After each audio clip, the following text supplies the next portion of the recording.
ಇದಾದ್ಮೇಲೆ ಸರ್ ಇದೊಂದು ಈ ಮೀಟರ್ ಕಾನ್ಸೆಪ್ಟ್ ಇಂದ ಇನ್ನೊಂದು ನನಗೆ ಅರ್ಥ ಆಗ್ತದೆ. ಇವಾಗ ನಾನು ಆಲ್ರೆಡಿ 2007-6 ಇಂದ ಆಟೋ ಓಡಿಸ್ತಾ ಇದ್ದೆ.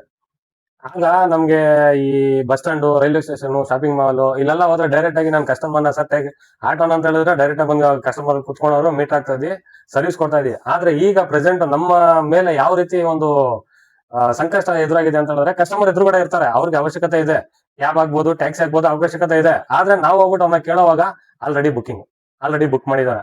ಇದೊಂದು ಸಿಸ್ಟಮ್ ನಾನು ಈ ಮೀಟರ್ ಟ್ಯಾಕ್ಸಿ ಮುಖಾಂತರ ಹೊಡೆದಾಕ್ಬೋದು ಅಂತ ನನ್ನ ಅನಿಸಿಕೆ ಇದೆ. ಸರ್ ಖಂಡಿತ. ಇವತ್ತು ಜನ ಈ ಮೀಟರ್ ಅನ್ನೋದನ್ನ 2010-15ಕ್ಕಿಂತ ಮುಂಚೆ ಸ್ವಲ್ಪ ಅಗ್ರೆಸಿವ್ ಆಗಿ ಇತ್ತು, ಡಿಪೆಂಡೆಂಟ್ ಇತ್ತು.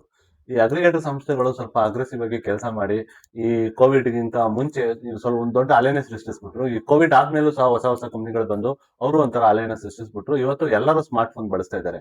ಹಾಗಾಗಿ ಇವತ್ತು ಕನ್ವೀನಿಯಂಟ್ ಜಾಸ್ತಿ ಬೇಕಾಗಿದೆ. ಇವತ್ತು ಮನೆ ಬಾಗಿಲಿಗೆ ಔಷಧಿಯಿಂದ ಹಿಡಿದು ಪ್ರತಿಯೊಂದು ಐಟಮ್ಗಳನ್ನು ಮನೆ ಬಾಗಿಲಿಗೆ, ಫುಡ್ ಸಮೇತ ಮನೆ ಬರ್ತಾ ಇದೆ, ಅಡಿಗೆನೆ ಮಾಡಲ್ಲ ಜನ.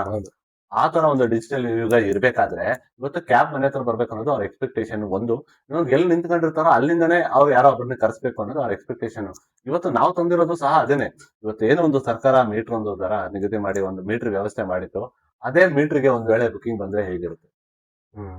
ಆ ವ್ಯವಸ್ಥೆನೆ ನಾವು ತಂದಿರೋದು. ಸೊ ಇವತ್ತು ನಾವೇನು ಯಾರ ಮೇಲೂ ದಬ್ಬಾಳಿಕೆ ಮಾಡಕೊ ಬರ್ತಾ ಇಲ್ಲ, ಅಥವಾ ನಾವೇನು ಹೊಸದಾಗೂ ಕ್ರಿಯೇಟ್ ಮಾಡ್ತಾ ಇಲ್ಲ. ಆಲ್ರೆಡಿ ಸರ್ಕಾರ ಒಂದು ಮೀಟರ್ ವ್ಯವಸ್ಥೆ ಇಟ್ಕೊಂಡಿತ್ತು. ಆ ಮೀಟರ್ ವ್ಯವಸ್ಥೆಗೆ ಬುಕಿಂಗ್ ಬರೋ ವ್ಯವಸ್ಥೆನ ತರಬೇಕಾಗಿತ್ತು. ಅದೇ ವ್ಯವಸ್ಥೆನ ನಾವು ನಿಮ್ಗೂ ಕ್ರಿಯೇಟ್ ಮಾಡಿ ಕೊಟ್ಟಿರೋದು. ಯಾರೆಲ್ಲ ಡ್ರೈವರ್ಗಳು ಇವತ್ತು 8,000 10,000 ಕೊಟ್ಟು ಮೀಟರ್ ಹಾಕೊಂಡು ಅದರಲ್ಲಿ ಆಡಿಟ್ ಇರಲ್ಲ, ಅದರಲ್ಲಿ ವ್ಯಾಲಿಡೇಷನ್ ಇರಲ್ಲ, ಡೇಟಾ ಇರಲ್ಲ, ಅದರಲ್ಲಿ ಇವಾಗ ಕನೆಕ್ಟಿವಿಟಿ ಇರೋದಿಲ್ಲ, ಮತ್ತೆ ಅದರಲ್ಲಿ ಫಾಸ್ಟ್ ಟೆಸ್ಟಿಂಗ್ ಇರಲ್ಲ, ಬಿಲ್ಲು ಬರೋದಿಲ್ಲ, ಮತ್ತೆ ಅದರಲ್ಲಿ ಯಾರು ಬೇಕಾದ್ರೂ ಅದರಲ್ಲಿ ಟೆಂಪರ್ ಮಾಡ್ಬಿಡ್ಬೋದು ಅಲ್ವಾ? ಸೊ ಹಾಗಾಗಿ ಔಟ್ಡೇಟೆಡ್ ವಿಚಾರನ ನಾವು ಅಳವಡಿಸ್ಕೊಂಡು ಅದ್ರ ಮೇಲೆ ಜೀವನ ಆಧಾರಿತವಾದ್ರೆ ಅದು ಸರಿಯಾದಂತ ವ್ಯವಸ್ಥೆ ಅಲ್ಲ. ಇವತ್ತಿನ ಕಾಲಕ್ಕೆ ತಕ್ಕನಂಗೆ ನಮ್ ವ್ಯವಸ್ಥೆನೂ ಬದಲಾಗಬೇಕಾಗಿದೆ. ಅದೇ ವ್ಯವಸ್ಥೆನ ಬದಲಾಯಿಸಿ ನಾವು ಕೊಟ್ಟಿರೋದು.